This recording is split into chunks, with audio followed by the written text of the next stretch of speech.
Welcome to Bridging the Generation podcast. I'm your host, Malak Arif, and you know how we do. We got another straight banger. I'm talking about one of the DMV's legendary, one of the greatest basketball players that ever came out of the DMV. We talk about Temple Hill's own, Crossland's own, Maryland's own, the one, the only, Walt the Wizard Williams. Man, what's going on, brother? How you doing, Malak, man? Hey, brother, like I told you before we started this interview, man, words cannot explain. I'm going to do my best not to fan out. But we about to go back in time. And like I said, I know you got a lot of great things going on. You've had an illustrious basketball career and post-career. And I want to get into all of that. I'm going to try to condense it as much as I can because, like I said, you're a busy brother. But I would first like to ask, man, how you feeling, man? You looking good, brother? You know, how everything going? Oh, man, everything's going well, man. I'm feeling good, you know, just doing a lot of things and just trying to make it happen, you know, just continuing to try to have success and, do what I can to help the world, man. No doubt. Now, Walt, you back in the area? Yeah, you know, so even the whole time I played in the league, man, every off season, I would always come back home, even if I was living in my mom's house, you know, right. In my first few years in the league, when I would come home in the off season, I would stay with my mom, you know, but yeah, you know, I knew when my career was over, I knew I was going to come back home because, you know, that's what I was. Soon the season was over with, I've been the whole off season at home, so. Okay, no doubt. That's dope, man. My daughter this year, she's supposed to be going to Benjamin Stoddard. Yeah, she about to be started. This her first year, so I know you spent some time there, man. Oh, and yeah. You know, with that being said, I want to start from the beginning. Now, a lot of people may not know this, but you was originally born in Washington, D.C. Yeah. And, you know, Fort Chapman Park, if I'm not mistaken, right? Yeah, so I used to live in Fort Chapman Apartments before I moved over to over in Temple Hills. So yeah, it was these, and that's where I really started playing basketball in Fort Chapman. It was this little playground that sat across the parking lot, and it had these monkey bars. It had a slide. I mean, a seesaw, and then you know, the little metal horse that you rock. Yeah. I had one of those. Yeah, that thing like a death trap. So I used to do it in the monkey bars because it was real big at the bottom, and then it got smaller and smaller until it was just one square at the top. Oh, where the ball kind of be dangling. Yeah. Boom, boom, boom, boom. Hey, like go out there, man. So look, but the thing is that the little playground set up on a hill, right? Right. And the parking lot was on a hill as well. Okay. So it missed the shot and it bounced and it went over the fence. It rolled down the hill and then down the parking lot. So you had a long run.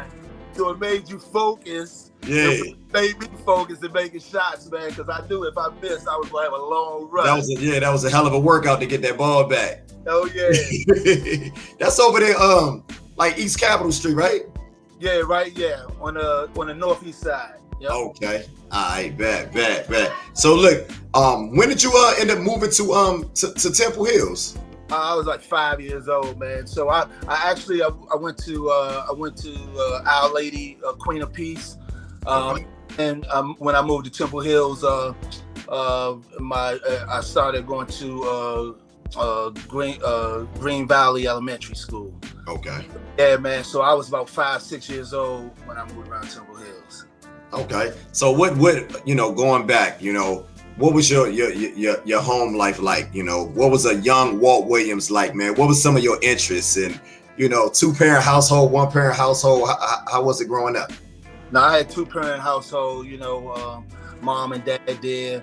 Also, 2 aunties, uncle, up on the couch at times. So, even when we lived over in Fort Chapman Apartments, man, we lived in a basement apartment, man, and it was all of us in there, a 2-bedroom joint. So, like when you back room, the wall was just full of beds. So you know, me, my sister, my kids, we all slept back there, and you know, my uncle was sleeping in the living room on the couch, and you know, so you know, my mother and father in their room. So and then moved to a house over in Temple Hill, so then it was a little bit more room, but you know, it was a lot of us in there, so it was very, you know, I grew up with family, a lot of family, man. So family reunions every year, you know, all of that stuff, man. So I grew up around a lot of family and just being very close. You know, coming from humble beginnings, you know, wasn't a lot of money flowing around and stuff like that. But hey, you know, we made it happen, and I didn't actually know, you know, it was all normal to me until, you know, when I went to the University of Maryland. Then I started to see, you know, it's a different level out here. People have money, and you know, I had never seen that before. No doubt. Things at the University of Maryland that I had never seen before. Like, you know, I remember playing pickup games that Benjamin started, and you know, out there it's rough, man. You know, it fights would happen all the time. You know? It happens so frequently that I just thought it was a part of the game. And until I went to University of Maryland, I just remember distinctly that, you know, one time we out there hooping, playing pickup games, and I just said, oh my goodness. You know, it was just a moment when we was playing, and I just realized, oh my goodness, we out here and all we doing is hooping. It's nothing else happen but just hoop. You ain't got to worry about gunshots and, you know, just drive-bys and just foolishness. Yeah, man. But you know what, I think, like, internally, it prepares you for anything that happens out there, and then so mentally you're tough out there, and it made me very competitive. And so, you know, I go into any situation being confident about what I can do on that basketball court because of where I came from. No doubt. I heard you used to ride your bike down to the farms back in the day. Yeah, so we used to ride our bike down to the farms every now and again, and you know, it was funny because I always laugh about when we would ride up. As we're riding to the court, you can hear them dudes over there saying, "Oh, here come the Maryland band."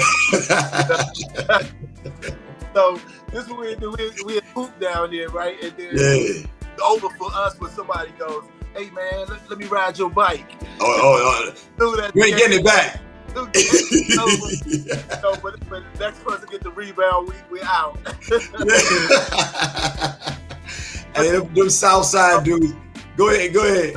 The crazy thing about it is we used to come back, you know, that work for sure, you know, so, you know, you just try to hoop anyway because, you know, we would ride all the way down there because, you know, if you lost, it was hours before you get back on the court. Around in places and, you know, just see if we get on, you know, and so sometimes we'd go down the farms. I heard it was some wreck down there when it comes to hooping. A lot of good wreck down there. Down there than it did back in my day, man. That thing was pure deep concrete down there. Travel, brother. Yeah, I know. I'm from the south side, so I vividly remember those days, man. You know what I'm saying? So look, I want to switch gears for a second, like, cause me being a longtime fan. You know, I always wanted to ask this, you know, if I ever got an opportunity to meet you, you know, what inspires you to play basketball? Like what player inspired your game?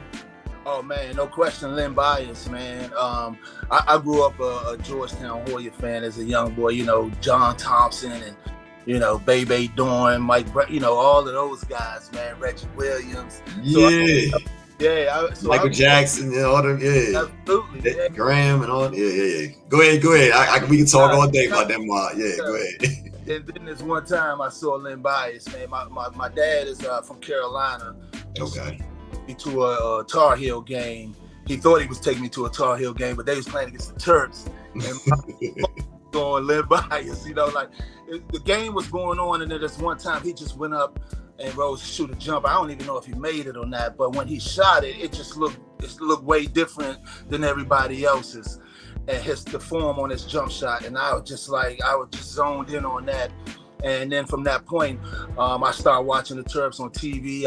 I would watch the George Michael on the sports machine. All that. At nighttime, I be looking for the Bias highlights. You know what I'm saying? And so next thing you know, I was full-fledged Terp fan. And I remember on the basketball court, pickup games in the back of Benjamin started when we used to, before the game would start or while we going through a game, you make a shot or something, you yell out somebody's name who you're gonna pretend to be that day, and oftentimes I would get to be Len Bias, pretend to be Len Bias, and so that had a profound effect on me, because when they came to me making the decision on where I wanted to go for college, that was in my mind. I wanted the kids in my neighborhood to pretend like they were me out there in the back of Benjamin started, know. Yeah, that was me, man. We gonna get it all into that later. I don't want to move too fast, man. But let's go back for a second. So, you end up going to Crossland High School. Freshman year, I believe, 84, 85, something like that. Yeah. So talk about what led you going to going to Crossland. Was you like, were you recruited? Was there? Cause I know the zones changed or whatever. So talk about that a little bit. So but at Crossland, when I was at Benjamin started in my 8th grade year, they changed the boundaries, the zones that year. Okay. So otherwise, my neighborhood's high school was Potomac High School. So at that time, in the neighborhood,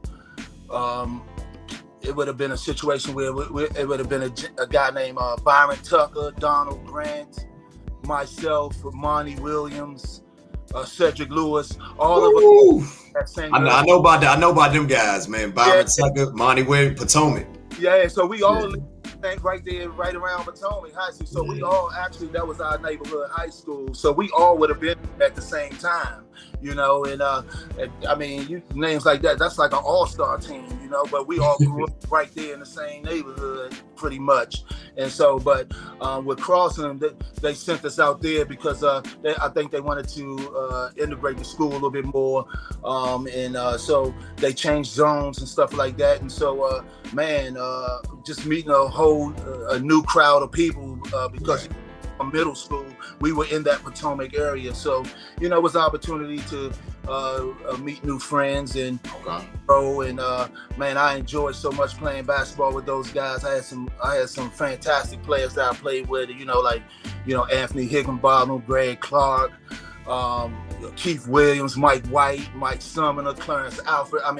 The list goes on. And, and against the competition in PG County back then, it was just freakish, man. You look at me, I was 6'8".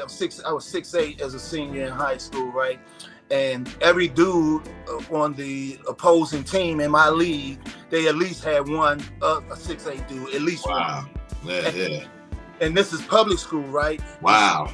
And every team had at least one major D1 dude on their team in public school, So the dynamic of the high school game was a different thing, for sure.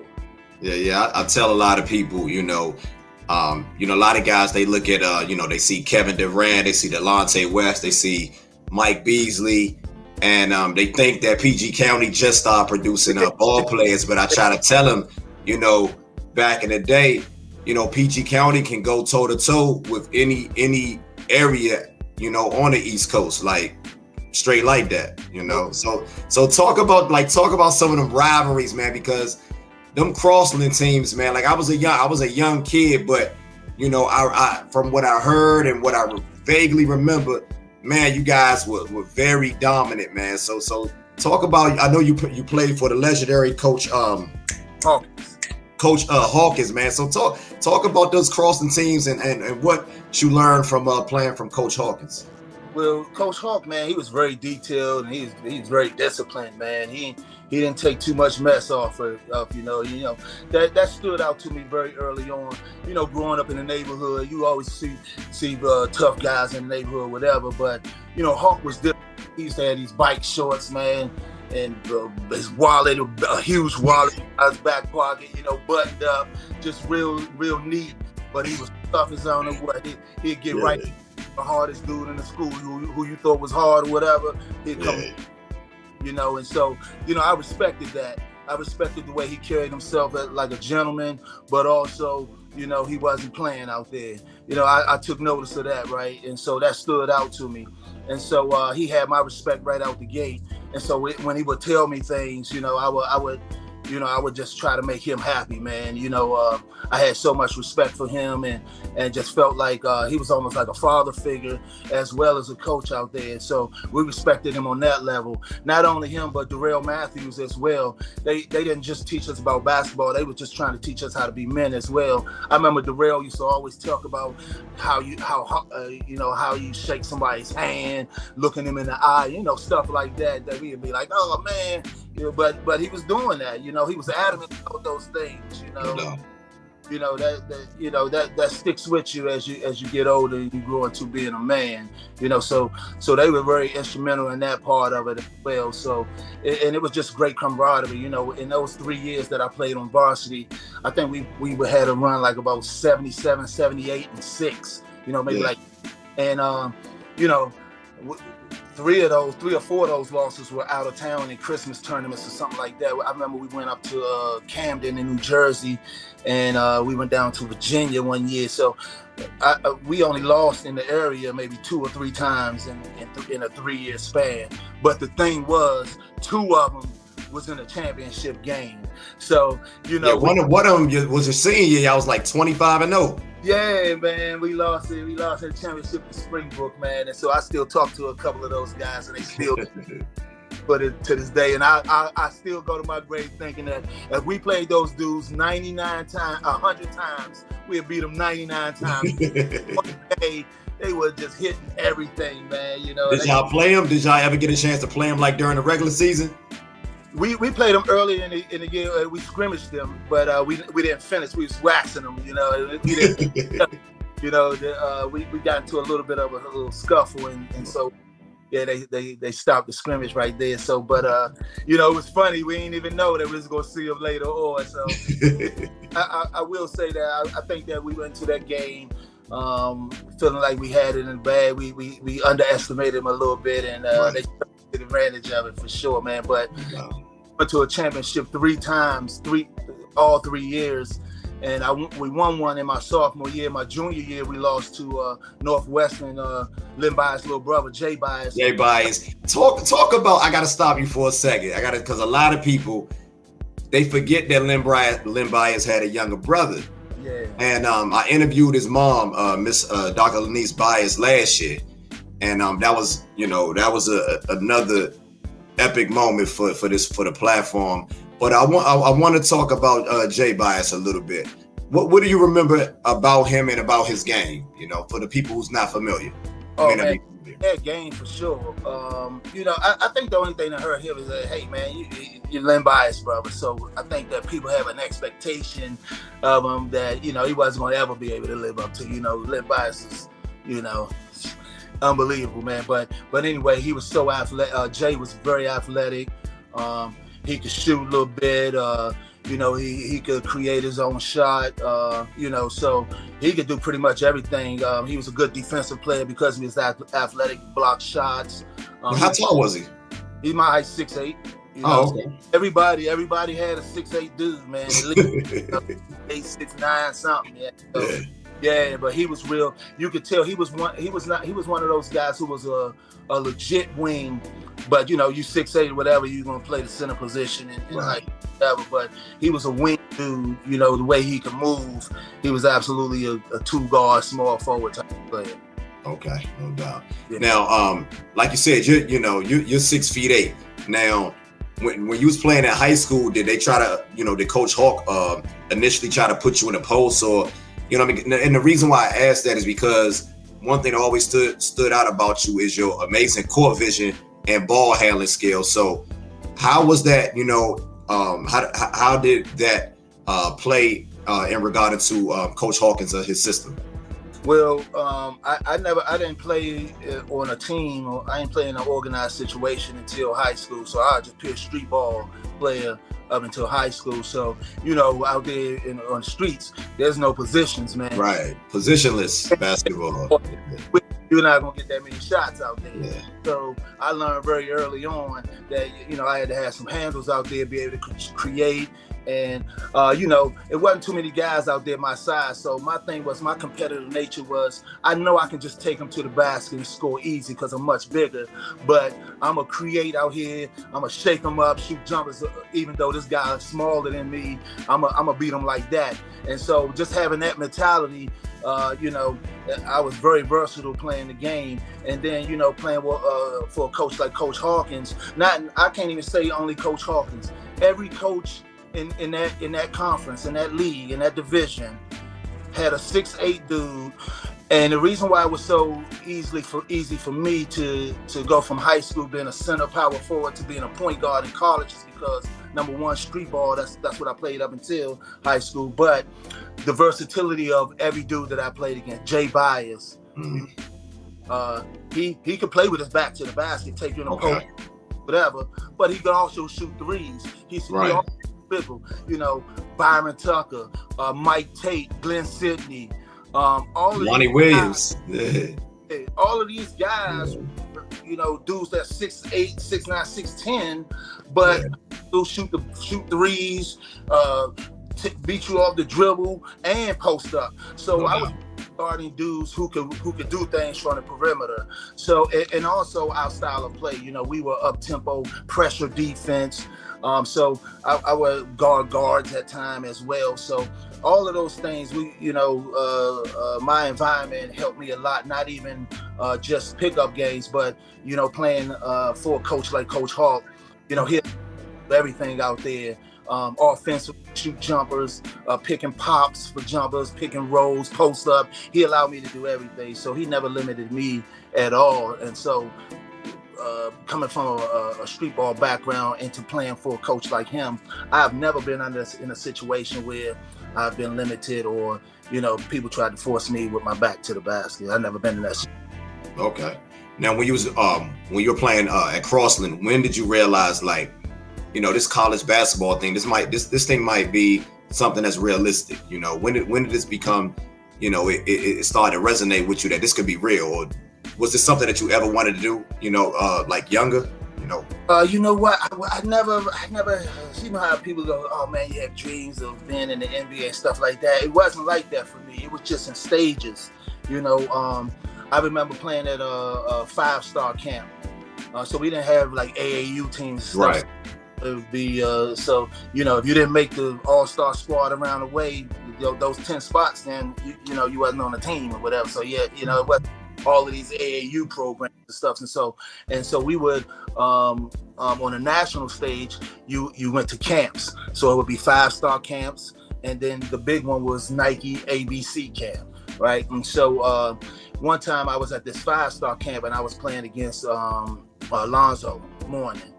And up to that time, he had this record that because he had never lost a 5-star game. You know, he was going there every year, all of these sessions. Yeah. And, you know, lo and behold, he ran into me in the championship game. I'm 6'8", so I'm playing the center position. Yeah. You know, Alonzo Mourning game, he is a true center. Right. I'm hard. So, you know, I had... Well, he's only a couple of inches taller than you, but he got them long... He got them long ass arms though. He's really long. His wingspan is really long, but the advantage that I had was, you know, I had perimeter games, so I could shoot threes. I could take them off the dribble, so I had that advantage in that environment right there. And couldn't do nothing with you. Yeah, right. So I gave him his only loss in 5-star camp history, man. And so, you know, the dude who used to run it, like Howard Garfinkel. You know, I remember this so well, man. Like it was yesterday. I was walking back to my room, or my dorm room, or whatever, and he rode up on me with, you know, in a golf cart, and he was just telling me what I had just accomplished, and you know, he was just praising me to a level where I knew that he was a legendary dude, and for him to be saying those things about me, that's what made me go, oh man, you know, I must be pretty good. So that was the first little inkling. The second time that it kind of, you know, so that was me in high school thinking to myself, okay, maybe I can go to college. But seeing Len Bias, man, I was just like, oh, okay, am I crossing? Okay, so the next step is we're gonna go to college. Oh, okay, I love Len Bias, so I'm gonna go to Maryland. So I didn't even realize what was really going on. It was just like, oh, this the next step right here. Okay. You know, I didn't even know that I was accomplishing this major thing. No doubt. By University of Maryland. Okay. Now, you know, you end up going to Maryland, like I said. You know, was there any other colleges that you thought about, like, prior to going to Maryland? Like, you know, so I know, you know, here in the area, you know, a lot of us are big. The ACC it was huge. I mean, it's big now, but back then the ACC was it. I mean, I'm talking about from Georgia Tech, Wake Forest, everybody had a mob. So, you know, with that being said, like, was there any other schools outside of Maryland that you wanted to rock with? Oh, absolutely. I was recruited by Villanova. You know, Massimino, he recruited me pretty heavily, and Raleigh Massimino, I ain't heard that name in years, man. And Chaney at Temple. John Chaney, okay. And then Carolina. So, and then Maryland. Those were my final four. What eliminated Temple was, man, John Chaney was practicing like 6 in the morning. I couldn't do it. Like, as soon as he said that right there, it was like, or Charlie Brown, man. Wah, wah, I didn't hear nothing else. Like, 6 in the morning. He was tough. So with Villanova, it was just an opportunity, you know. So they were somebody who I really that I really took notice of. But Carolina, like I said, my father's from Carolina, so visiting that campus and being down there, it was just like I was at home because I have so many family members down there. As a matter of fact, they went with me on my recruiting visit, and Dean Smith and his staff, they treated my family, you know, absolutely wonderfully. As a matter of fact, we played, when I did choose Maryland, then we played Carolina. Whenever we played Carolina down in Carolina, if you ever see any of those games in the I seen them. Used to bust their ass. And for pans the sideline or our bench, sitting behind our bench, that's my family. Wow. Dean Smith made sure that, you know, I had whatever tickets I needed for my family to come to these games to see me play, because he knew that I had a lot of family from there. So he did that every year. He was such a classy dude, man. So I just had a lot of respect for him. So it really came down to Maryland and Carolina for me. But at the end of the day, man, I could not leave my mama. I know that's right. I know that's right. Now, you didn't mention Georgetown. Like, I noticed that you didn't. Like, what was your relationship with John Thompson? Well, I didn't get recruited by Georgetown coming out of high school, but when we had the sanctions and things like that, or we went through that situation, and I could transfer and play right away, Georgetown was one of the schools that was interested in. Okay. So let's I want to touch on that, what you just mentioned, you know, because you know, there was a severe tragedy that took place in 1986, in June of 1986, with the passing of Len Bias, and you know, you decided to, you know, I believe that happened your senior year, if I'm not mistaken, or your junior year. Junior year, yeah. Your junior year. So Maryland got hit with some sanctions, and I don't know the details, but it was heavy. So with all that going on, what made, and I know you've been asked this question like a million times. I know you have, man, but I've always wanted to ask you, you know, man to man, you know, being a huge fan of yours, like what made you really decide to go to Maryland, and knowing that, like, it's one thing to want to go to Maryland, but once you hear something like you guys got hit with the death penalty. Right. Yeah. So for me, like I said, when I saw Bias, man, he turned me into a Terp fan. So my idea of what a Terp basketball player was you know, this phenomenal, great thing in the form of Len Bias, you know. And so that was my mindset, or that's what my thought process, or what I thought about the University of Maryland. So the connotation to University of Maryland at that time in '86 after his passing was just so negative, and I wanted the country to see University of Maryland the way I saw it. more importantly, I wanted the neighborhood kids to see it the way I saw it. So I wanted to inspire kids to come to the University of Maryland. I always felt that, you mentioned it earlier, we've always had the best high school players in the country, in my opinion. And so I felt like if you could get players here to come to the University of Maryland, we were going to be a dominant team. And so, I wanted to, I put on a show for my family and my friends, but for my neighborhood, that's what I had the high socks on. I wanted everybody to know where I was from. I wanted the neighborhood to go, oh man, I'm gonna pull my socks up like that. And then when you go play somewhere else in the country, they automatically go, oh, his socks are up. He from the DMV. No doubt, nah. It was not just the socks though. It was the temple taper too. Yeah. I used the first basketball player in the league that I remember that used to rock a temple taper. And if anybody know DC, we started that. Let's keep it 100. We started that. You know what I'm saying? And me being a young kid, I used to have the socks up. I started asking my mom, "Can I get a temple taper?"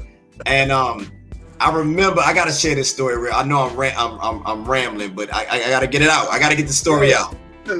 When I was like 13, I remember seeing you in Iverson Mall. Yeah. And you was like on the first floor, like on the second floor where they used to sell those little sugar cookies. Oh yeah. And you was coming in, and as I was leaving out, and I was ready to say something to you. This was right before the '92 draft. And when I got close to you, I just froze. I know you don't remember it. We talk about 30 years ago, but I just froze, man. And I was like, wow.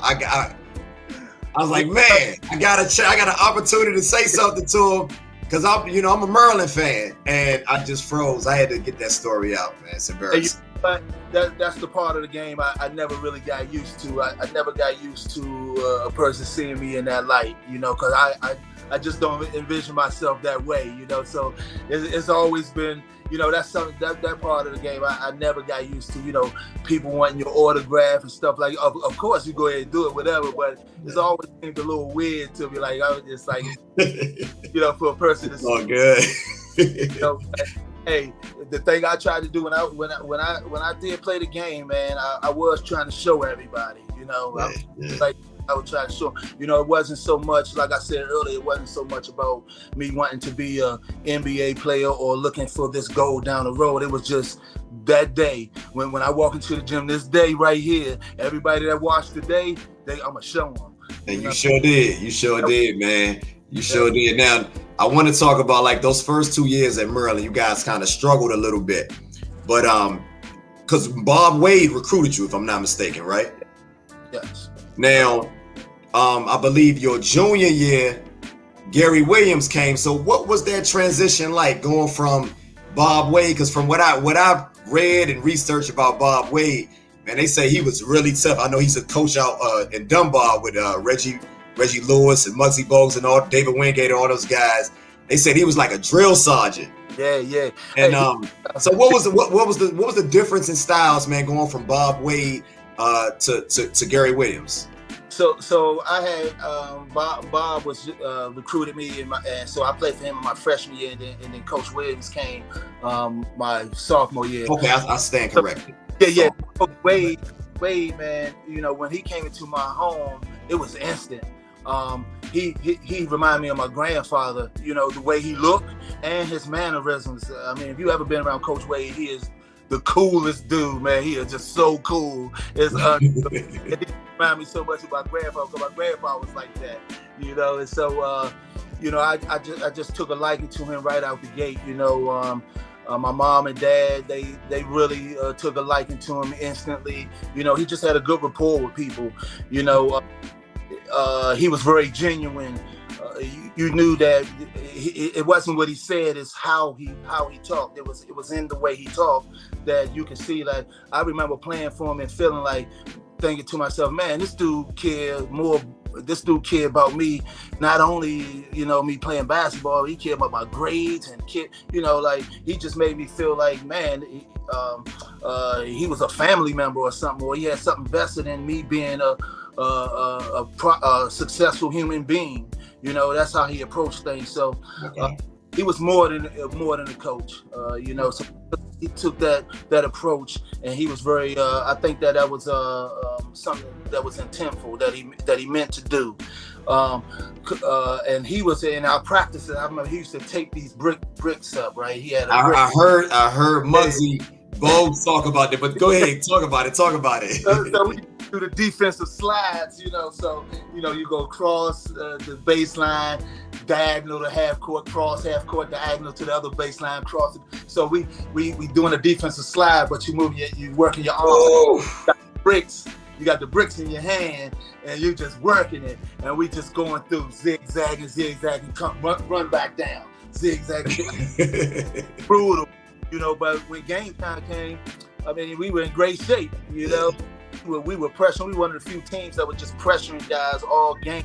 Yeah. You know, we didn't have the 3, 4, and 5 pros on the team at one time, like majority of the ACC did at that time. So, you know, playing for Coach Wade, you know, that was a test of your toughness, man, for sure, and being able to weather the storm and things like that, man. So, but I'll tell you what, we had a tough freshman year, but he was the first coach for, I think we were the first team with the 8th seed beat the number 1 seed in the ACC tournament. So he was the first coach to do that. So, you know, that's the feather in his cap. And then, you know, transitioning to Coach Williams. Coach Williams was a different type of coach. He was very he was very you know, up tempo with the game. He wanted to steal the ball, get out on the break, move the ball, and so he was very adamant about the execution of things, and you know, he was also about the mental toughness as well. You know, man, he would go off on us sometimes in practices, man, but it just hardened you and made you tough when it was game time, because he was very into it. I mean, both of those guys, Coach Williams and Coach Wade, they used to just sweat through their suits, man. They were really and so you on the basketball court, and you look over on the sideline and you see your coach giving that type of effort. You can't help but to exhaust yourself out there for them. So they were very similar in that aspect, and that you just wanted to play so hard for them. I tell you what Coach Williams meant to my game was, the best way I can describe it is in a story. So this one particular time we were playing in Clemson, and I started the game off maybe like 0 for 8, 0 for 9 or something, and I passed up an open shot one time.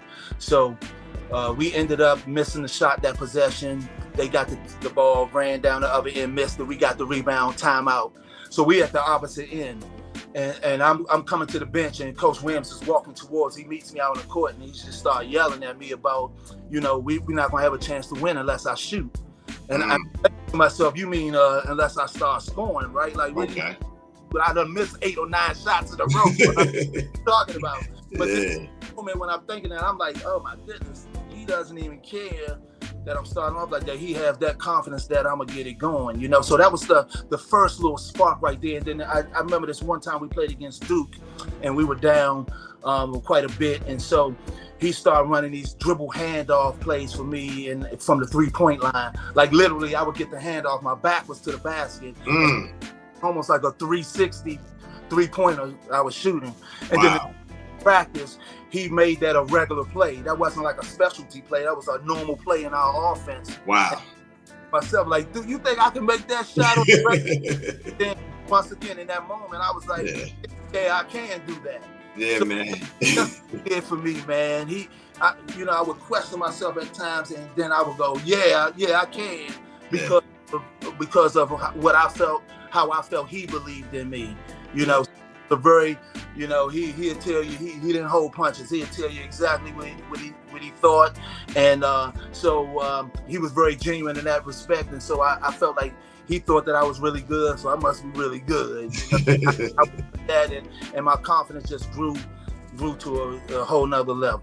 Yeah. You had a hell of a jump from your junior year to your senior. I'm looking at these numbers right here. I only had to look because I remember it.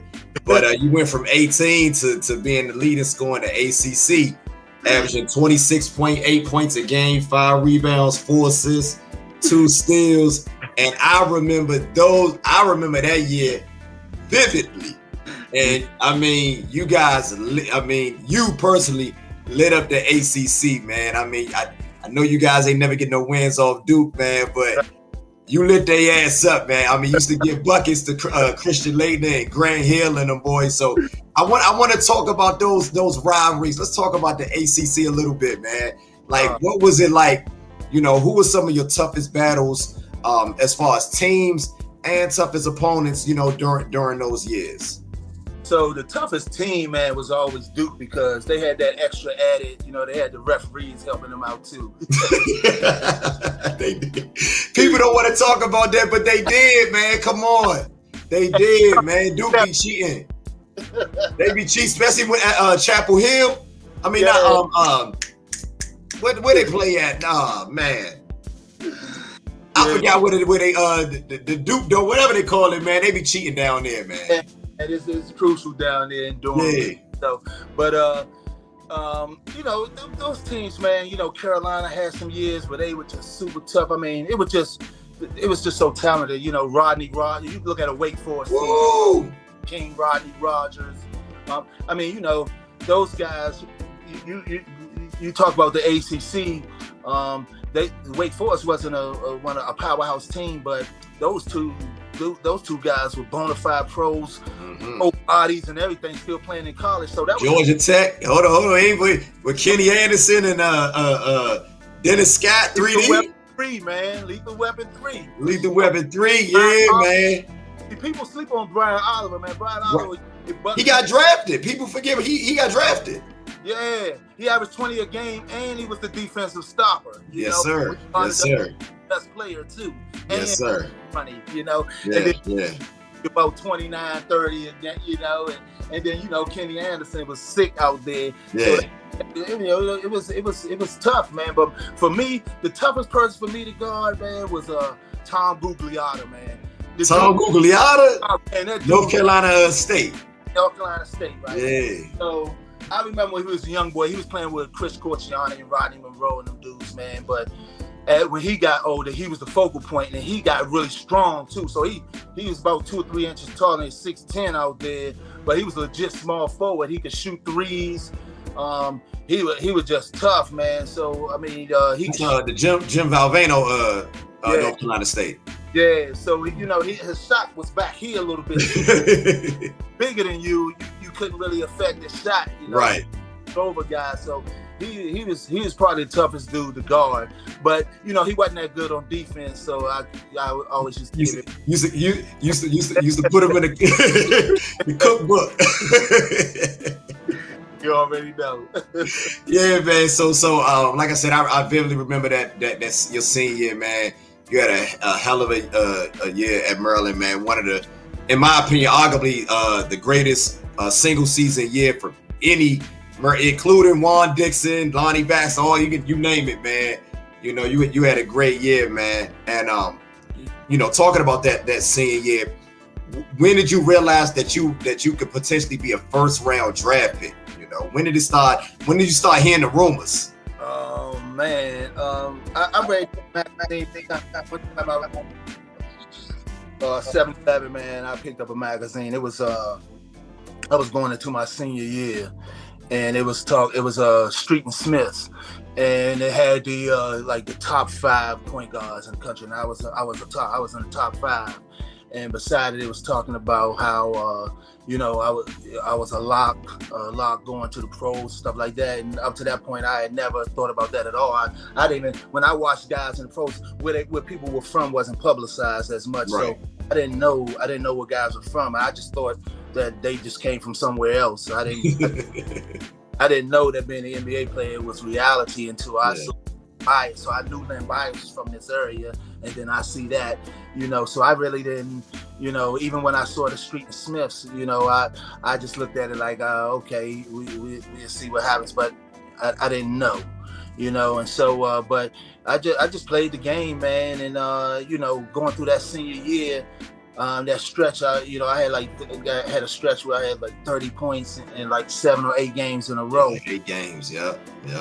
I remember like the second or third time that you know, they were mentioning after the game, the reporters, and you know, during the course of the game, I didn't even realize that I was doing that, and you know, subsequently, you know, game after game, you know, after the game, you know, my teammates, you know, they would get to the stat sheet before me. It was like they know, like how many points I was scored too, you know. So it just made me feel like, you know, that my teammates were behind me. I had one of my teammates, man, Frank Horton.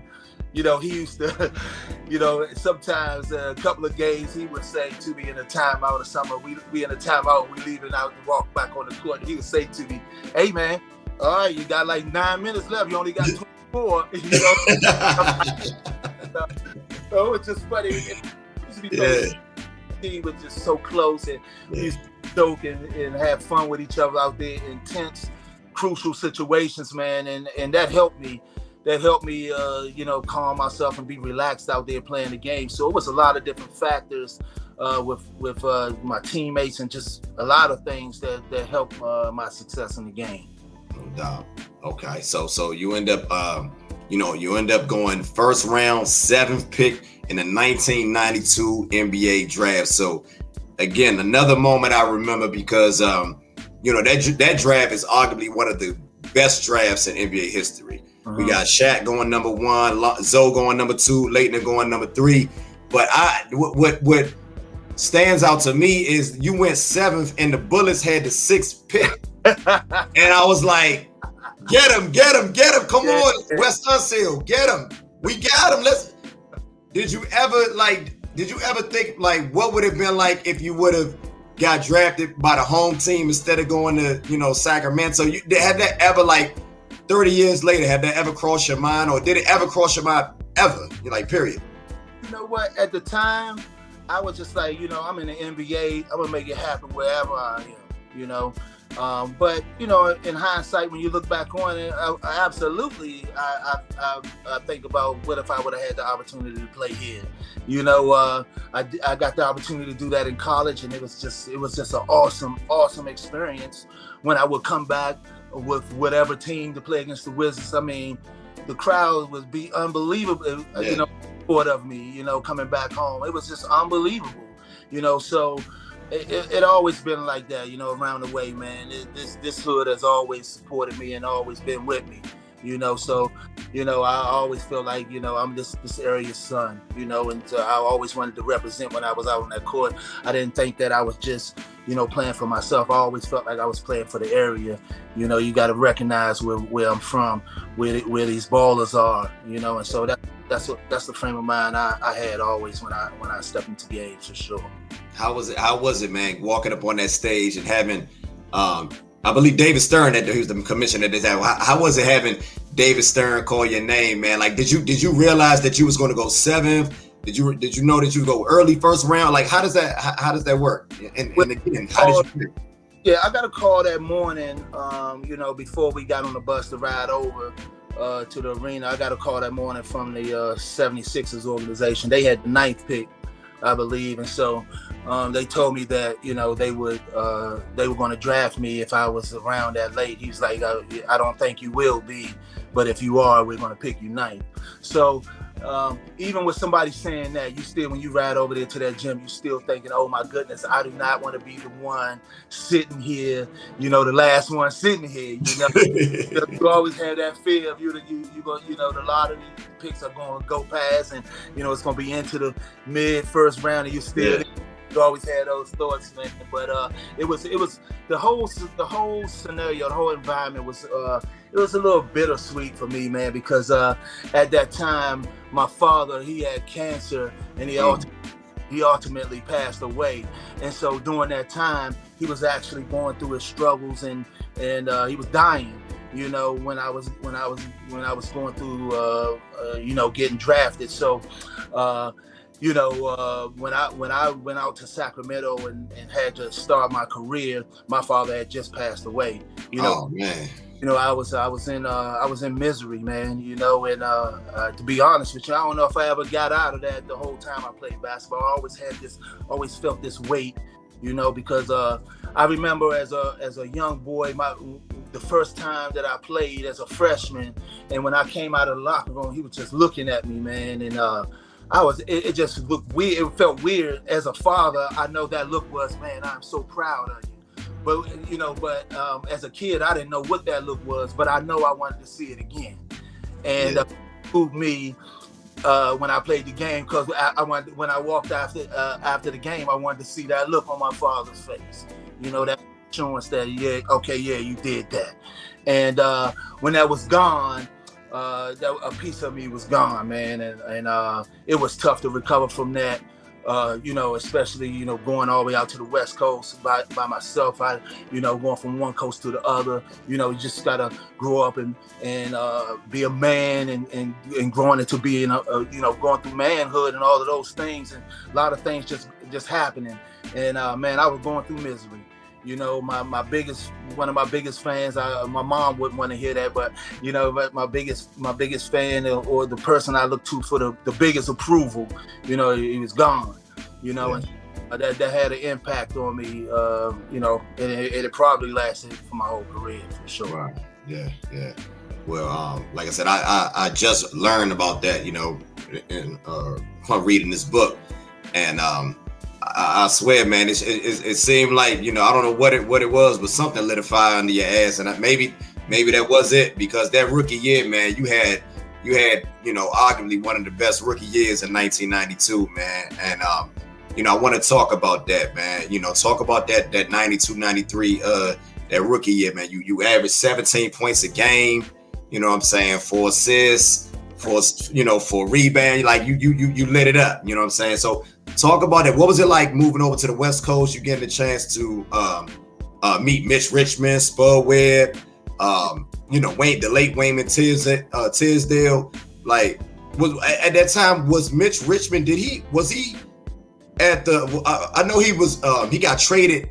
I don't know what time during that summer from Golden State, but did you meet? When did you meet Mitch? Yeah, so when I came to Sacramento, he had been there maybe a year, maybe 2 years. Oh, I'm tripping. You're right. Okay. That's the next. Okay, I'm sorry. A little older than me. Yeah. So he had got traded from the Warriors, run TMC. Right. So man, he was a beast. So he was very instrumental for me. The consummate pro, man. I mean, this dude worked his tail off, and he just showed all of us how to be professional, and the work ethic that you needed to the work ethic you needed to have in order to be at a high level. I saw this dude, his name ain't really high profile, but I'm telling you right now, I used to see him dose dudes. I mean, the dude, best dudes you could think about. Reggie Miller, like all them dudes. Michael Jordan said that's his toughest opponent all time. About to say, I used to see them go at it, and they both used to give it to each other. I can't say that, oh man, Jordan used to get the best of it. It wasn't like that. Mitch used to give it right back to him. I mean, they used to have some tough battles, and walking away from that, seeing that, I just had a lot of respect for Mitch, because he took a lot of pride in the game on both ends of the court. He was another guy that would pump 25, 26 a game and then guard your best player. So he was a guy that took a lot of pride in his performance every game. You Spud Webb, he was a leader as well out there, man. He still had that jet quickness out there, man. He was just unbelievable, and Wayman Tisdale. The funny thing about Wayman, man, Wayman really understood the environment he was in, and he had a lot of knowledge, and he would share it, man. He would be real frank and upfront with you too. I remember the first couple of days when I was there, Wayman say, "Hey man, I'm gonna tell you something right now. Don't get it twisted out here. When you went in there and signed your contract, when you walked in there, they was all looking at you, and they was smiling, they was shaking your hand and telling you how great you were. And then you signed your contract, and then you shook their hand, and so when you turned around and started walking out the door, they was on the phone trying to find somebody that's better than you. Trust me. And they not going to stop until they find that person." You know what? That's crazy, man. That's crazy. Right? But now the rest of your career is gonna be fending these dudes off and trying to take your job from you. And I was like, what? I was, you know, but that's what it is. That's what it was. Yeah. Nah, I mean, shit. I mean, I guess that's how. And I always, you know, that's like I said, it's a Bridge of the Generation podcast, man. There's no filter here. No filter. So I gotta ask this question because I want to piggyback off what you just said because I thought it was kind of weird that you went to Sacramento, being that Lionel Simmons was there. Yeah. And y'all played the same position. So I'm like, why y'all drafting a player that played the same position? And Lionel Simmons was good. Like he was averaging like you and him averaged pretty much the same. Yeah, now you was more versatile than Lionel Simmons, but make no mistake about it, Lionel Simmons was a dog. Oh yes, absolutely. You know what I'm saying? But what you just said, just you know, it resonated with me because here the King. You know, I'm pretty sure they told Lionel Simmons because he's a first round draft pick. Yep. Hey, Lionel Simmons, everything, we love you. Boom, boom, boom, boom, boom. Next thing you know, Walt Williams come. There you go. It's all up, man. And they show you because you come in there as a college player and you thinking, hey, we're gonna play some hoops. It's college, and then that league show you, hey, man, this is the business up here. It's a different thing up here.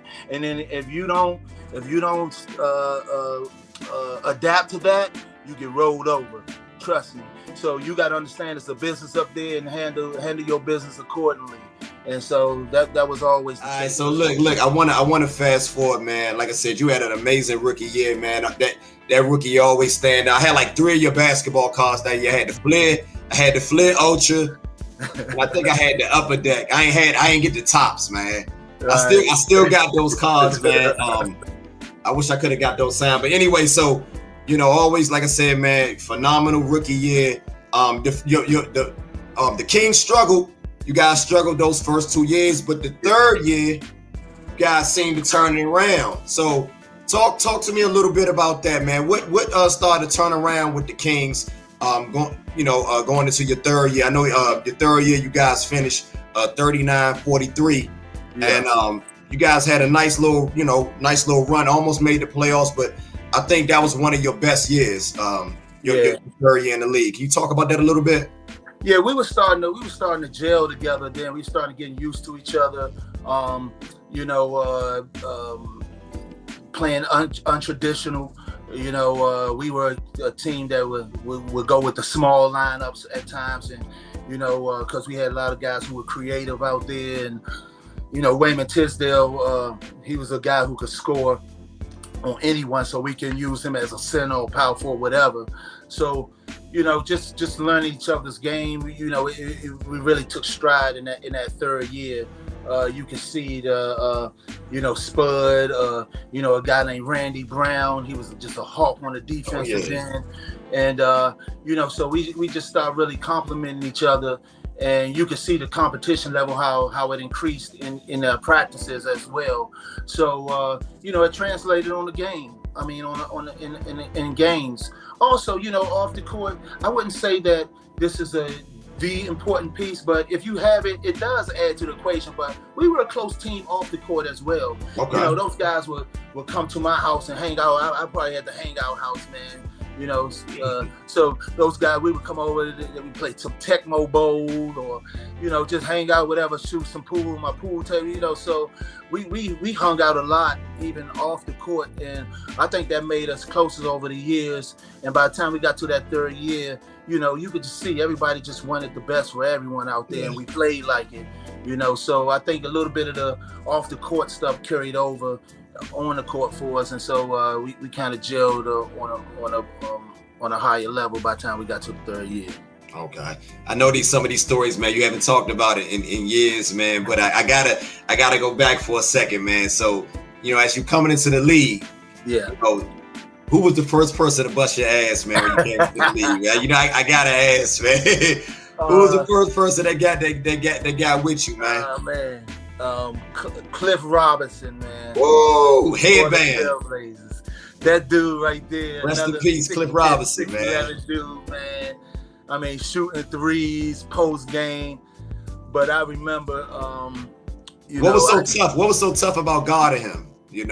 I mean, he could just do everything. So back then, man, because he came off the bench. A lot of people don't remember. Like Cliff Robinson won Sixth Man of the Year. Yeah, I believe your rookie year. That small forward position, man. That was so. The 1 and the 2s, you know, guarding those guys, you got to guard that perimeter. The 4s and 5s, you guarding close to the basket mostly. But that 3-man, the 3 normally did everything. He played on the perimeter and post, so you had to guard everything. So maybe, okay, tonight on the post, I got him on the post. He can't do anything. Bang, he could take you out on the perimeter and be just as lethal. You know, he playing against like guys like Dudley Shrimp and, you know, dudes like that, you know, just could do everything out there, you know. And so that was every night, you know, at the small forward position, especially on the west side. You know, it was just unbelievable. So that competition was tough, but it was good because you know, you get a chance to play against some dudes like Cliff Robinson. I mean, that was a stacked squad. Clyde Drexler, Terry Porter. I mean, Rod Strickland coming off the bench. Rod Strickland was on there. You know, it was just crazy. You know, that team was really good. So, and I tell you what about that Portland team as well. That was the first team that really made me go, oh my goodness, these dudes can play here at the NBA because. So look, Cliff Robinson's the first dude to bust my ass, right? So the next time we played him, or maybe 2 games later, I got him back. I was lighting them up. And that was unbelievable out there. And they tore our ass up. They beat us by like 15. I had never played that well before in a game. And still lost, let alone getting blown out the whole entire time. So I was just like, I could not believe that we were still getting beat like that and how well I was playing. So it just showed me that, you know, this level is a whole different level right here. These guys are, I mean, everybody's off the charts. So, yeah, for sure. Now, y'all had I looked at, you know, I'm looking at, like, I remember those early Sacramento Kings teams. And one thing I noticed about y'all, man, you guys can put buckets up, man. You guys can score. Couldn't stop nobody. Couldn't stop nobody. But hey, if you wasn't making shots tonight, we was gonna outscore you. He's gonna outscore, yeah, man. Yeah, y'all. I gotta give y'all that, man. I gotta give y'all that. You know, but that third year, you guys finally made the playoffs. What was that like? You know, because up until then, I mean, I don't know, maybe you may know this, but I don't think the Kings ever made the playoffs in Sacramento. I don't think they ever made, I don't even think they made it in Kansas City. Hey, I'm sure they made it back in the Reggie Theus days, man. Nah, man, I don't with them the baby blue, them jerseys so ugly, man. With the name at the bottom. Yes, sir. Imagine if you got drafted and they wore those, man. But I tell you what was the worst, man. So during that season, I got traded to the Miami Heat for Billy Owens towards the tail end of that season. So I didn't get the chance to experience playing in the playoffs with the Kings, but I did. I got traded to Miami, so I did play in the playoffs with that Miami team, you know, with Tim Hardaway, Lonzo Mourning, Rex Chapman, and those guys. So yeah, so I did get the experience playing in the playoffs with them in that year. We were they traded us to they made these trades maybe right after All-Star break, and the Heat were in 12th place at that time, and so we ended up having the best second half. We were number 1 in the second half of the season, but unfortunately we moved to the 8th spot, and we had to match up against the Bulls. Ooh, that was a sweep. So you already know. Yeah, I remember that sweep. I remember that sweep. Yeah, they got y'all up out of there real quick. But it's all good, man. Look, so I noticed you after that you end up getting traded to the Raptors. Now a lot of people forget about that you played with the Raptors, but you started all those games with Miami. You started all those games with Toronto, and then you end up. And this is the season I want to talk about, man. We got to talk about this season. We got to. Then you end up going to Portland. And talk about them Portland teams, man. Hey, Walt, I'm going to be honest. Those are some of the best basketball teams I've ever seen. I don't know why y'all never won a championship, but what was it like? Y'all had 2 starting lineups. Yeah. those practices were off the chain, man. They were unreal. I tell you what, a lot of people don't remember too. Like to go back to Toronto real quick, is that my man T Mac was my backup man at Toronto. Yeah, he was. So, yep. And I could see that was his rookie year. Yeah, he's a rookie. And, so you could see but you could see glimpses of him in practices that man, this dude gonna be good. As soon as when he get his jumper, he's gonna take off. And so, that dude had a serious work ethic. He really his offensive game grew like with the quickness. And but injuries derailed him, or that dude would have been, he was off the charts. But then going to Portland, man, that's another squad. Just being on that team, I tell you what, more than any other team probably that I played with, that team was so. It felt like I was at home. Everybody on that team, it just felt so familiar. We were all from similar backgrounds, and so we were so much alike on that team. And once again, another team that we all hung out off the court. It wasn't much to do in Portland at all. So, but we used to go play paintball and stuff like that, man. Just have a blast, as a team. And so, but and I, once again, I think that we were very close, man. The thing about us is that year, all of the guys were mid-range. We didn't have really rookies or young dudes. We didn't have really older vets. It was all that mid-range. And then in that 1 year, they made trades. They traded me and a couple of, I can't remember who else, but for Scottie Pippen and Steve Smith.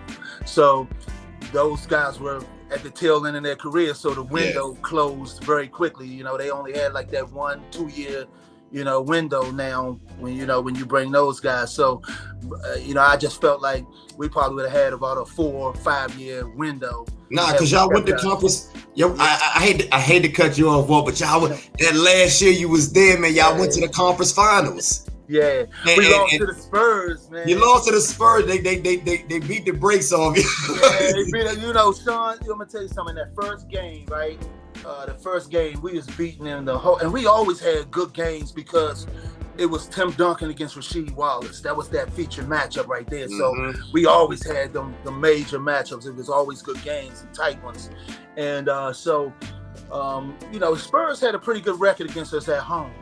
But this first game, we were balling, man, and we were getting with them pretty much all game. And then right at the end, Sean Elliott hit this 3-pointer on my man Rasheed Wallace. I mean, he was on his tippy toes. I remember that because the heels of his feet were out of bounds. Yeah, but he was on his tippy toes, so he wasn't out of bounds. And he hit that shot, man. It was just like, there's no way. And Rasheed Wallace, I mean, his vertical is unbelievable. He a 6'11", 7-footer with like a 40-something inch vertical. Yeah. So he's flying at the dude. So Sean had to like shoot the ball like way higher than he normally shooted to get it over his hands. And I think that gave him the natural arc that he needed to hit the shot. And he hit that crucial shot. And you could tell it just demoralized us, man. And we couldn't get ourselves together for the rest of that series. And they went on to just beat us, But that first game was just so crucial, for sure. Yeah. Now y'all I love those teams. I used to use those teams all the time on NBA Live, man, because y'all had 2 starting fives, man. Our practices was unreal, man. I'm telling you right now, it was unreal. I mean, you literally had. You go to our third string point guards was like Greg Anthony, Damon Stoudemire, and Gary Grant. Everybody was starters. Everybody was starters somewhere.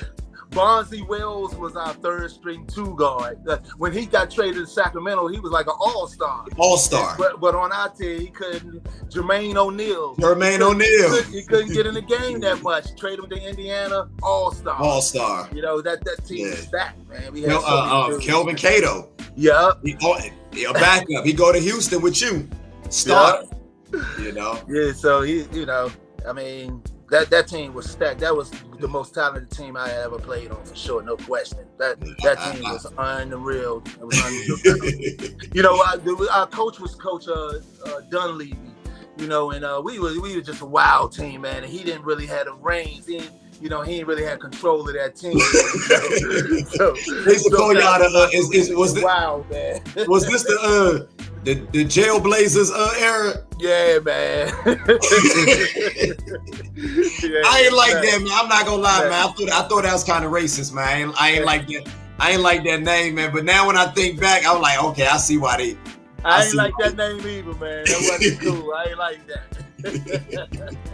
So look, so look, I want to. So I know you end up going to Houston, and you end up playing with another fellow Maryland alum, a young Steve Francis, man. What was that like? You know, you had another good solid year with Stevie franchise, man. What was that? You know, I'm gonna tell you what people underestimate about Steve, man. We're playing with him. You know, playing with him and seeing him, I was really close. Like when I first came to the team, and when I was in Houston, I was, you know, looking for a place, you know, early on, so I can get me a place in. And so I was staying in a hotel for the first couple of days, and Steve was like, "Nah, you know, don't stay in a hotel. Come live with me." So I was living with Steve for the first couple of weeks till I found me a place, man, hanging out with him and stuff, man, and just getting to know him.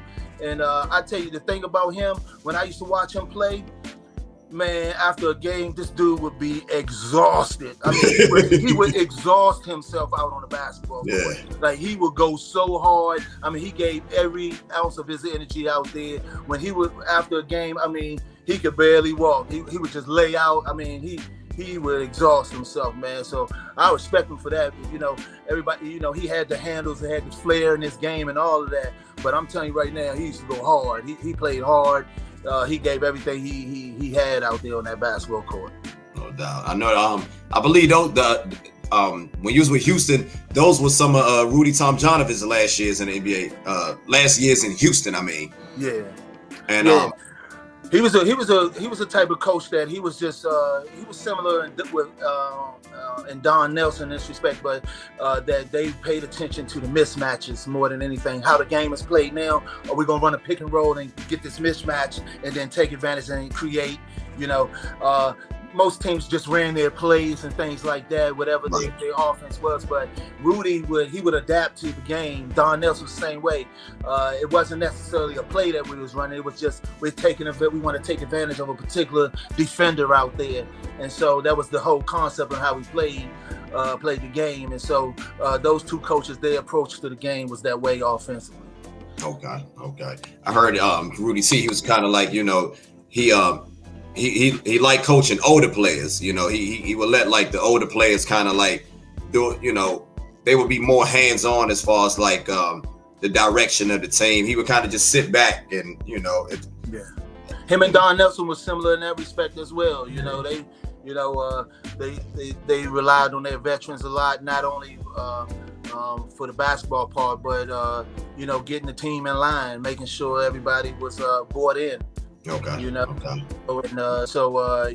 you know, he would absolutely, you know, guys like Akeem Olajuwon, Barkley, you know, those dudes would run practices a lot, you know, and so and establishing how the approach we're gonna have going to the game and things like that. So they were instrumental in that part of it, and I think you take notice of that as a player for a coach to be able to say, okay, yeah, I'm gonna let this guy do that, and you look at those guys as players coaches, because you know they allow the players to be involved in that part of it. You know, it's a different perception of how you see the game when you're actually on the court as opposed to from the sideline. Okay. So it's little nuances out there that you see that are different than from the sideline view. And, you know, but a coach has to be able to have the confidence to rely on his players to be able to take that direction or whatever. So not all coaches not like that. So, but Rudy and Don Nelson, they definitely were. Okay. Now I want to touch on something. I gotta ask you this, man. I got to ask you this. Well, what was like one of the most ridiculous purchases that you acquired as a young NBA player, man? Because we hear about, you know, a lot of guys doing crazy shit with their money, man. Coming into the league, what did you? I know you looked out for mama, but what did you do when you look back as an elder statesman and you were like, damn, I shouldn't did that? You know what? I was a real laid back dude, man. So I didn't, you know, like I give me a Rolex, but it wouldn't have no diamonds in it. No bust down. Yeah, you know. Yeah, so I was very chill. I was always subtle, like chill. You know, try to hit you subtle, you know, with things. So I was never a flashy dude. So I ain't really had no big purchase. I just want to make sure when I bought my home that, you know, my children can experience a life that I never had, and you know, my wife and my kids, you know, making sure my family is straight. So, you know, that I was always into that part, you know, making sure my cousins and, you know, aunties and, you know, everybody's okay, you know, doing what I can. So, you know, it wasn't too much I could floss with, you know, because I was just trying to, you know, help family members or do what I can to, you know, do what I can for the family, you know. No doubt, that's what no it's about. What was that rookie contract like? Because I know that the rookie contracts have definitely changed a lot since 1992. Man, mine's the small potatoes, bro. You know, my first contract was 3 years, $7 million, man. 3 years, $7 million as the 7th pick, bro. What? Yeah. So what did Shaq get then? I can't remember, man, but it was a domino effect. So when the first one goes, then the second one. So I believe that Todd Day was the 8th pick. He was right behind me, and Guglielmo was 6th. So I believe both of those guys had signed their contracts, and so my contract just fit right in between theirs. Okay. So, you know, that's how it went. You know, it was kind of slotted, you know, how everybody would get their contract. But, you know, wasn't a lot of ducats out there back then compared to how it is now, you know. Especially Uncle Sam, once Uncle Sam get his, man. What? People forget about that, man, and that leads me to what I want to talk with you now, because now you work as a certified financial planner. A lot of people may not know that. Yeah. And so what led you, you know, into this field? Did you took up accounting in college, or, you know, how did that, you know? I took a personal finance. So, but all through grade school, I was always my best subject was always math. So I was always a numbers type of dude, man, and so that seemed like something that would fascinate me or have my interest. You know, it's sometimes guys struggle with finding what they want to do after the game, and I had a period where I was trying to find myself and see, you know, what's going to catch my interest, and that happened to be it. So that's just one of the things that I do. You know, I'm on the board for Care First Blue Cross Blue Shield in the state of Maryland as well. You know, I'm an entrepreneur, and so yeah, man, I just try to do my thing, man. Do what I can before I got to sit down and rest up. You know. No doubt. I feel you. I know you did some coaching. You ain't speak about the coach. I know you was coaching both of your sons at Springbrook. Yeah. So Sherwood. My bad. Yeah. Hey, man. I get the Montgomery County schools mixed up, man. They all. You know what? Back in those days, back when my sons played, man, the Montgomery County League, it wasn't too bad. You know, it was some very good competition. You know, once again, you know, guys going to D1 schools coming out of the Montgomery County school system, you know, so it was some good players there. So it was some really good competition. But the biggest joy for me was just being able to coach my sons, you know. I've always coached them as little kids, and so it's always been a joy to coach them and the neighborhood kids. And as a player, I always found it so crazy for a coach to say, "Oh man, I love practices more than the game." I always was like, "What?" I hear that a lot. I don't get it. Practice. Let's get into this game, get these numbers up. Right. You know? But as a coach, I see where you come from, because it's about the development of that player. You see him come into your program, and then you see how he is when he leaves. And so that's the practices. And so those are much more gratifying than the game, I'm sure, for the players. Oh yeah. So you know, the biggest thrill for me is just being able to coach my sons, man. I was lucky enough to be able to coach them as young kids, and then on up in high school.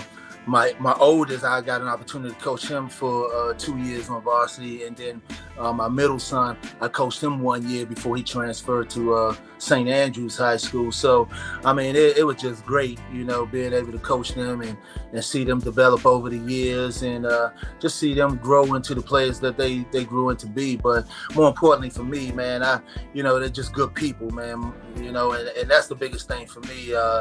You know, I as a parent, you don't know if you're too tough on your kids or what have you, but at the end of the day, if they're good people, then hey, I can live with that.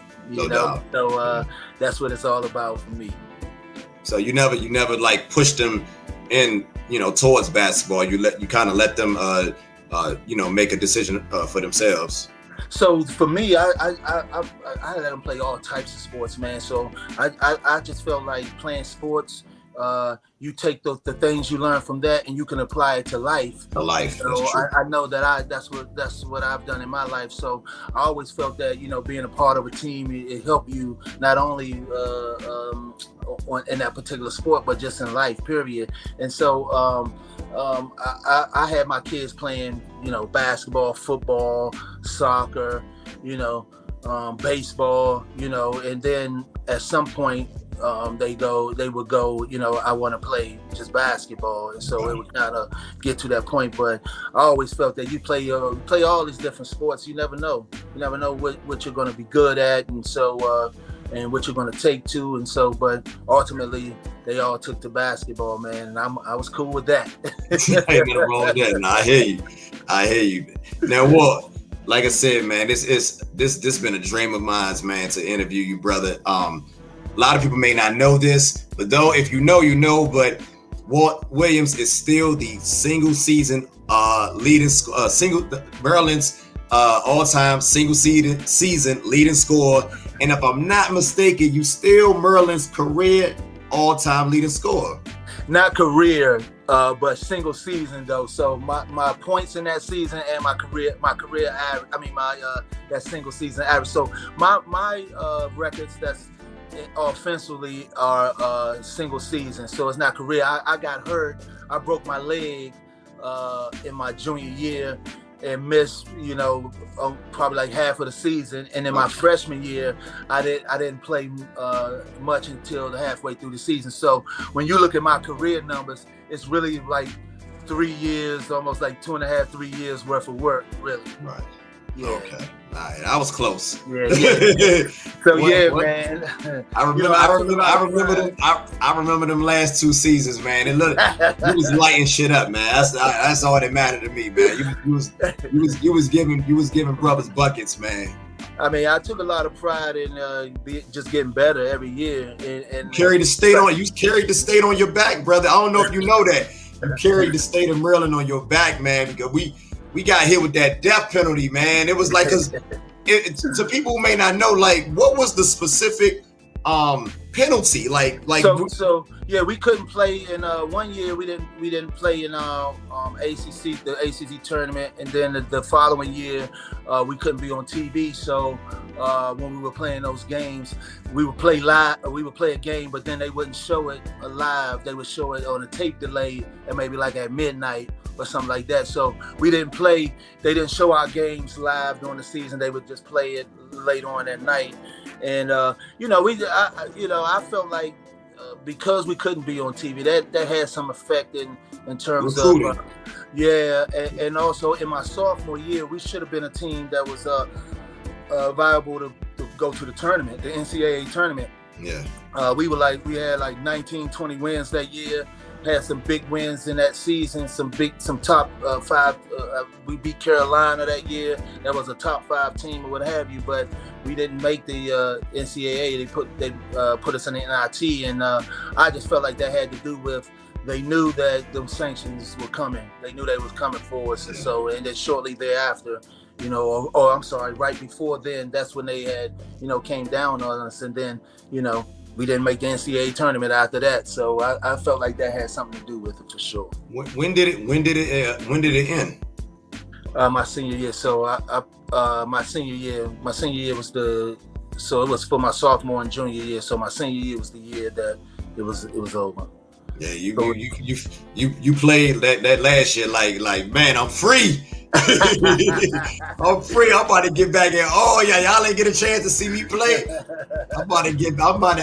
I got a list for everybody, man. I was watching some games on YouTube. I was watching you play Duke. Your last game against Duke, man, you gave it to Grant Hill, man. Y'all lost, but you played a hell of a game, man. So with all that said, hey, what's some of the most when you look back at your career, what is some of the things that you're most proud of, man, when you look back? I'd say like at the University of Maryland, most people don't know, when I left the school in my senior year, I was the all-time career steal leader, right?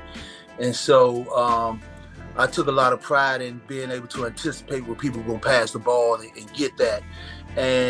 But the biggest reason why that happened for me is because I had Cedric Lewis behind me, and I knew that he was an unbelievable shot blocker. So I would be very aggressive to go for steals, because I knew that if I missed it, you was going to go to the basket and Cedric was going to block it, and then we were going to be out on the break. So my mentality was different in that sense, and so but most people don't know that. But for me, the biggest thing was just the thing that I remember was going through that stretch of those 30-point games. It was versus all ACC schools. I think before, early in the season when you're playing out of conference, before I got to the ACC season, I was probably averaging like 22, 21 points a game.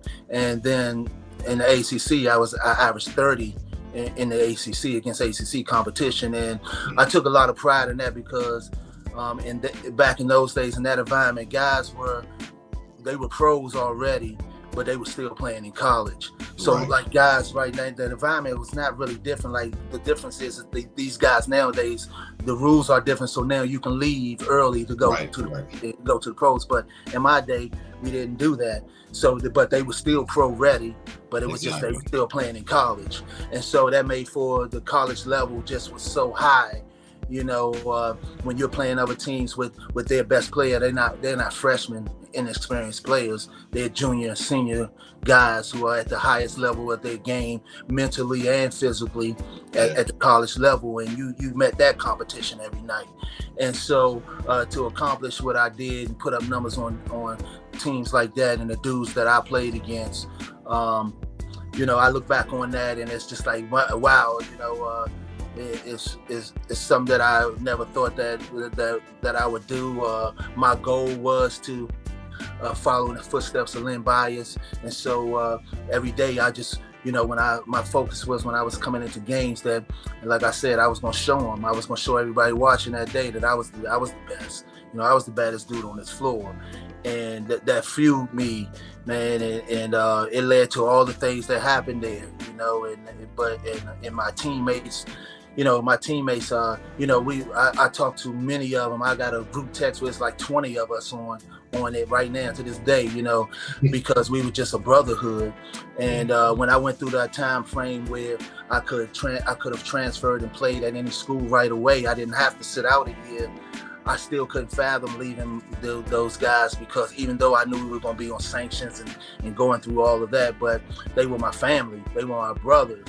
And I feel like I made the right decision because I have these lasting relationships that last to this day. So forget the basketball part of it. Those are my friends to this day. So those are the things that I remember the most, man.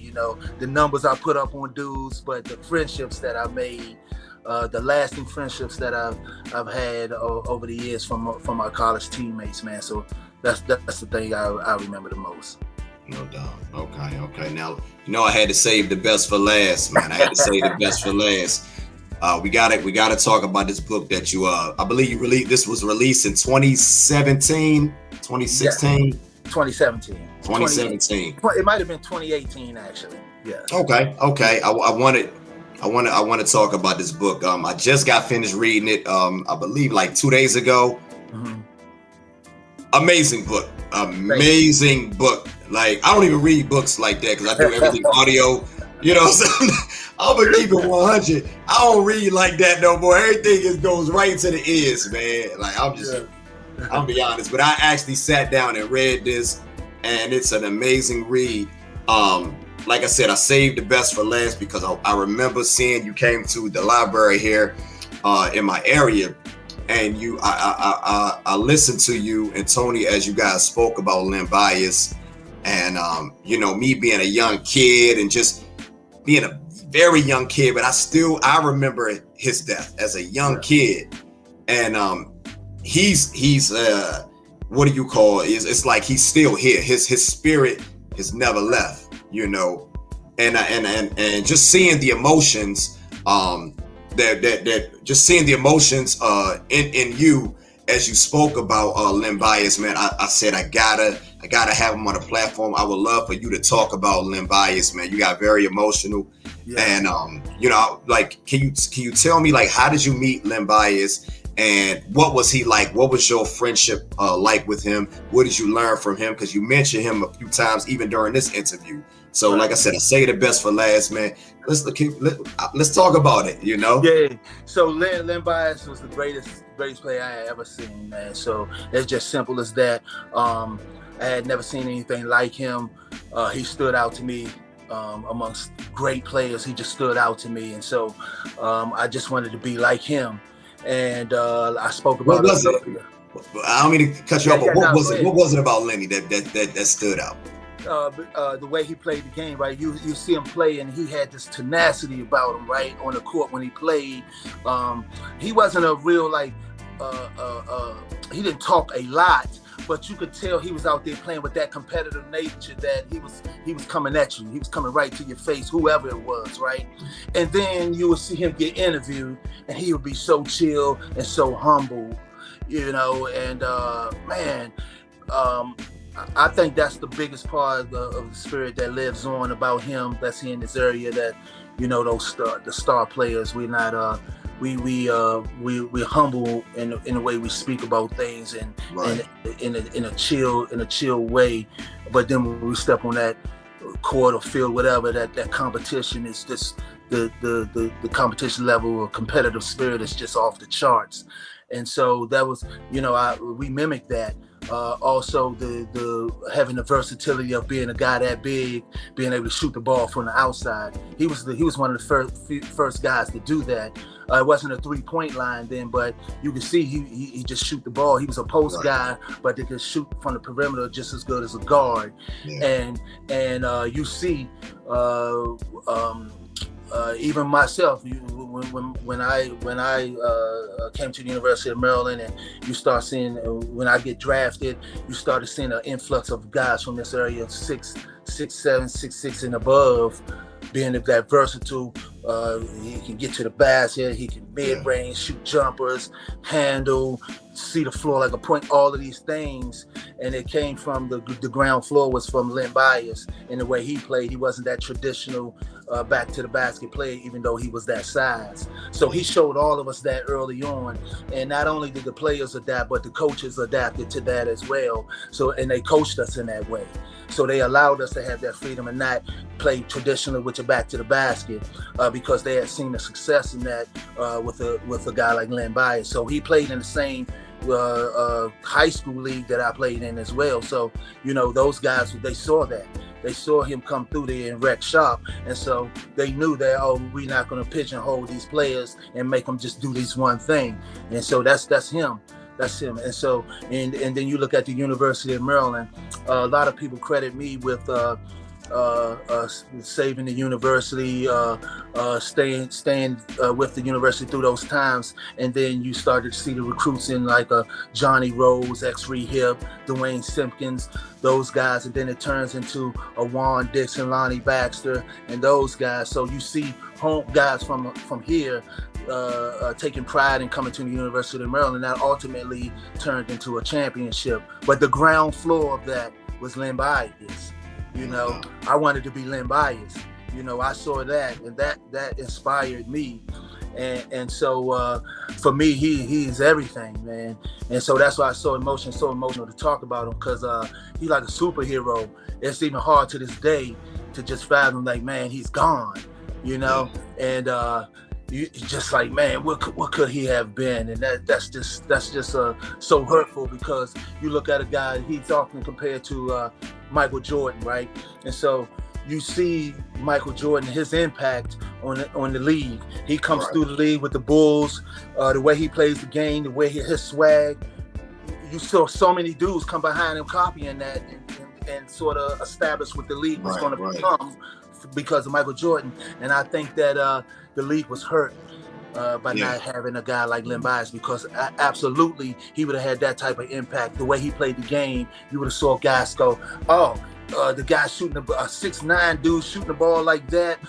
And so I think you would have seen the transition of the way the game is played now. I think that would have happened a lot quicker had Len Bias been playing in the league, because these players would have mimicked his style of play. And so I just think that's just sad to think about, that he didn't get an opportunity to have the impact on the league that I know he could have. Yeah, I see. I see you got a jersey in the background. Oh yeah, all day. Yeah, and you know, when I think about Len, man, like I said, man, he's immortalized, man. Like, you know, you don't even have to like been alive during the time that he was playing, but you know who if you from this area, you know who he is, because that's how big his impact on this area was, you know. And my girlfriend, she graduated from Northwestern. Now she was born way after he passed, but you know, everybody who went to Northwestern, they even though they may not have watched him, they know who he is. And like you said, it's just a tragedy. But I love the fact that you carried on his legacy, and the way that you looked at Lenny. That's how I looked at you as a kid, man. When I was 13, 14 years old, had the high socks, man, and I'd be on the basketball. You know, I ain't gonna make it to the NBA, but you couldn't tell me I wasn't Walt Williams, man. You couldn't tell me. I thought I was Walt Williams, man. I had my little champion jersey on, little cheap ass champion jersey on. So you know, here I am in my 40s, man, and I'm man enough to actually be able to tell you thank you, brother, for just not just your basketball prowess, man, but just being the man that you are, the way you represented the area, man. And it's truly a blessing to see someone like yourself who comes from the area where I'm from, and to go on and to have such tremendous success in different endeavors in your life, man. It's truly a blessing, man. And thank you, brother. I tell you what, man, to hear things like that, it's so humbling, you know, and it means so much to me to hear people say things about me like that, especially when they from where I'm from, you know. So it has a special place for me, man. So I appreciate all those kind words, man, and know that you know, that hits for sure, man, because like I've been mentioning all night, my whole career, I always wanted people to know where I was from. I always wanted that, and it was inspired because whenever I would come home, people just always showed me so much love. I hear so many stories about all the hate, or when you become successful, and then all the people that start to hate or whatever. I have to say I didn't witness too much of that at all. You know, being here, you know, it was just all love. And I always wanted to give it back for sure, because you know, it has always inspired me, not just my family and friends, but just the area, the DMV, you know, and so that's why I always wanted to represent. No doubt. Well, look, brother, like I said, man, I can't say it again, but I will, man. It's been a pleasure having you on the platform. I would love to have you back on, but I wanted to say the best for last and touch on this book, man. Where can people grab this? You can get that book. You can get it anywhere they sell books, man. It's a great read. It's not only about Len Bias as a player, but it's a human interest book. It's about with his death, the impact that it had not only on the court but off the court as well. You know, the changes to the University of Maryland and their the academic support for student athletes, laws put in place, all of those things. So it's more than just you know, just a basketball story. So definitely go out there and get that. Read about a legendary, absolutely legendary player in Len Bias. No doubt. Well, look, Walt, I ain't gonna hold you any longer, man. Thank you for accepting this honor, brother. You keep doing your thing. I would love to have you back on, and you know, God bless you, brother. You have a good night. I want to say always, I got this my new vodka brand is on the market. It's called Clutch Vodka, man. So if you see it out there, absolutely support. It's a great tasting vodka, and so man, yeah, absolutely drink responsible, of course. But yeah, no doubt, man.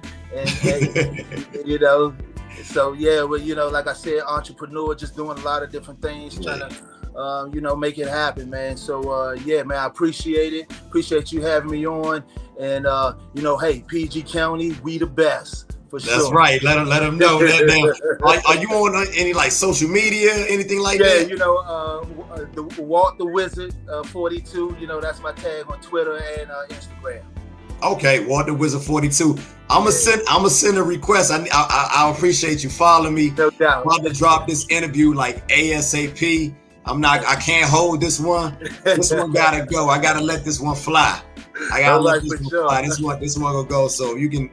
You know, just let everybody know, man, this is one of the best interviews of Walt Williams. If you want to get some in-depth, you know, information on Walt Williams, you got to tune into Bridging the Generation podcast. And with that, I'm Malak Arif, Walt the Wizard Williams, and we signing out.